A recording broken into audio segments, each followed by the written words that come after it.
सुनो जननी सोई सुत बड़ भागी जो युवा पे बरसे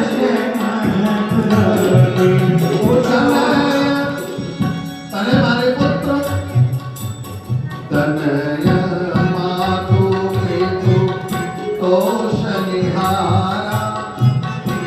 हे मातु पितु तोषनिहारा दुर्लभ जननी सकल संसार दुर्लभ जननी सकल संसार। राम जी ने संकल्प दिया, बोले माता शास्त्र कहते हैं कि चारि पदार्थ करतल ताके, उसके हाथ में पुरुषार्थ चतुष्टय बैठा है। चारि पदार्थ धर्म अर्थ काम मोक्ष करतल ताके, प्रिय पितु मातु प्राण समुझाके।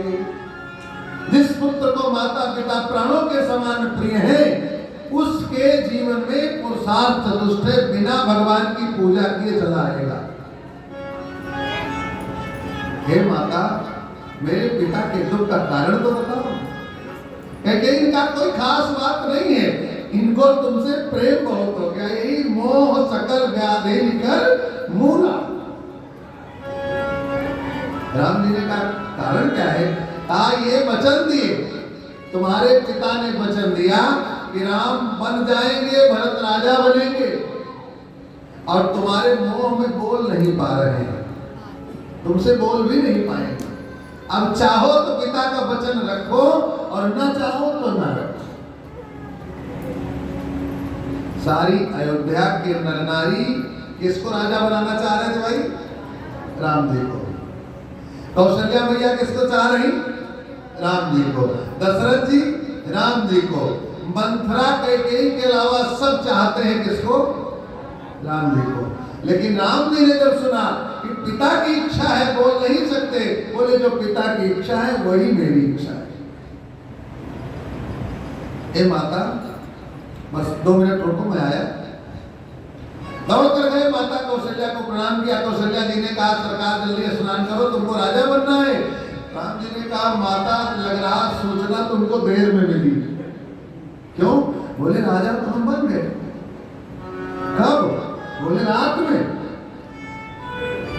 और माता प्रसन्न हो कि तुम अकेली नहीं, तुम्हारे 2 पुत्र राजा बने। ये कैसे? एक राज्य में 2 राजा, ये हो नहीं सकता। क्या 2 सिंहासन हो गए? क्या बंटवारा हो गया रघुवंश का? बोले नहीं भैया, हम 2 राजा बने।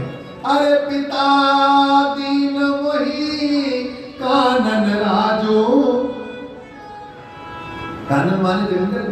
मैं बड़ा भाई हूं, सिंह हूं, तो मेरे पिताजी ने बड़े भाई सिंह के लिए बड़ा राजा बनाया, बड़े द्वारका, खूब बड़ी धरती हमको दिया।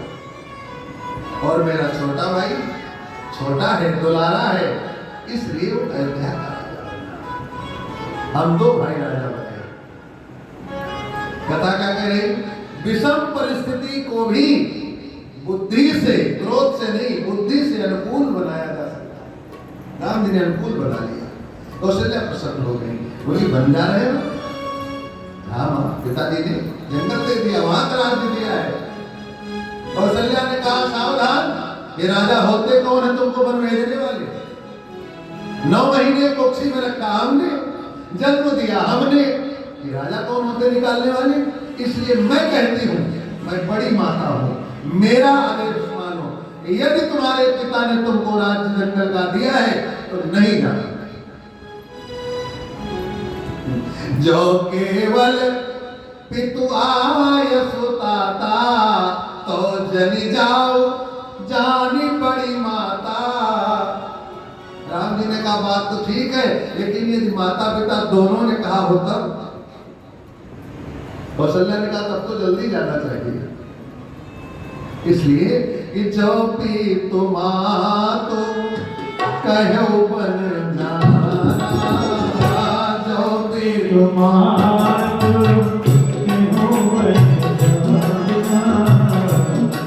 कानन सत अवध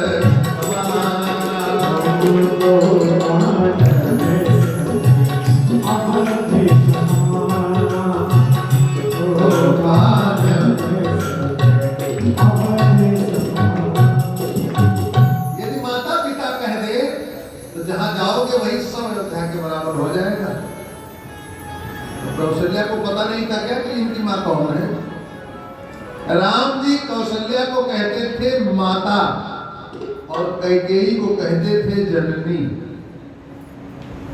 जननी होती जो पुत्र को जनन करे, लेकिन राम जी ने सदैव जननी कहा है कैकेयी को। क्यों कि 5 वर्ष की आयु में, कल सुने थे आप ना, दूध भात खाते समय मां कैकेयी ने कहा था जन्म तो तुमको दिया है कौशल्या ने, लेकिन वचन देती हूं कि जन जन का हृदय का प्यारा राम तुमको कैकेयी बनाएगी। इसलिए जन जन के राम बने मैया कैकेयी के बलिदान से।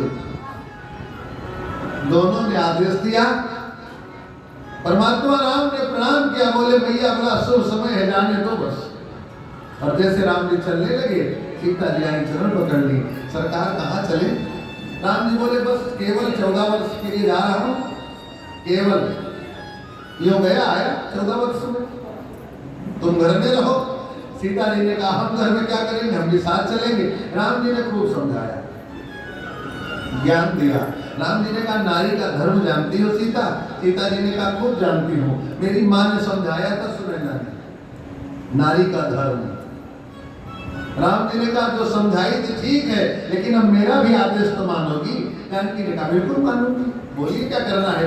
राम जी ने कहा तुम एक काम करना, सादर सासु ससुर पद पूजा, यही ते अधिक धर्म नहीं दूजा। जानकी जी बोली ठीक है सरकार, यही करूंगी, परंतु मेरे एक प्रश्न का उत्तर आप दे दीजिए, मैं नहीं जाऊंगी। और जानती हो मिथिला की बेटी कैकेयी ने क्या कहा, राघव एक प्रश्न का उत्तर दे दो कि जी बिनु देह, ये शरीर बड़ा सुंदर है लेकिन प्राण चले जाए तब किसी काम का रह गया?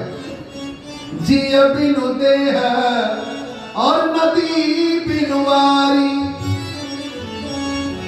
इतनी सुंदर नदी गंगा दी है, लेकिन जल सूख जाए तब किसी काम की रहेगी? नदी की पहचान जल से है। और हे सरकार, तई सई नाथ पुरुष बिनु नारी, तुम्हारे बिना मेरी वही गति होगी, अब क्या करूं? राम जी चुप हो गए, बोले ठीक है जब इतना दृढ़ प्रतिज्ञ है, चलो जानकी तुम भी साथ। लेकिन एक बात बताओ, चलोगी करोगी क्या वहां पर? लागत अति पहाड़ कर पानी, महाविपत्ति नहीं जाई बखानी। बड़ा जंगल में कष्ट है, ये मखमल का बिस्तर नहीं मिलने वाला है, कांटा मिलेंगे। जानकी ने कहा हमको चिंता नहीं है। राम जी ने कहा करोगी क्या? बोली 2 काम करूंगी, 2 काम रोज करोगी। हे माताओं, 2 काम आप लोग रोज करो जिनके पति हो। सीता जी रोज करने को वचन दिया और किया भी। क्या वचन दी? राघव जब वन में रहोगे तो आप थक जाओगे चलते चलते, जब पैर दुखने लगेंगे तो मैं आपके पैर पखा दूंगी, पाय पखारी और बैठी बटू छाई। धूप लगेगी, थक जाओगे, वटवृक्ष के नीचे बैठाऊंगी, आपके चरण पखारूंगी, पहला काम। और दूसरा, जब गर्मी लगेगी, पसीने की बूंदें झलकेंगी, तो करिहऊं पाओ मुदित मन माही। राम जी ने कहा तुम थक जाओगे तब? सीता जी ने कहा हमको थका लगने का मौका ही नहीं मिलेगा, हम थकेंगे कब? आप लोग कहाँ थकती हो? कभी थकती हो आप लोग? कभी नहीं, कोई नहीं पूछा कब थकी, ना पता चला कब थके। ये घर में ठीक हो, ये घर में ठीक हो, ये भी व्रत कर लो, ये भी व्रत कर लो, ये भी बना लो, ये भी बना लो, थकी की चिंता ही नहीं, कब थके इसका समय ही नहीं है। जानकी जी कह रही मुझको थकने का समय मिले तब ना, मैं तो सेवा में रहूंगी, और जो सेवा में रहता है उसको थकना नहीं है।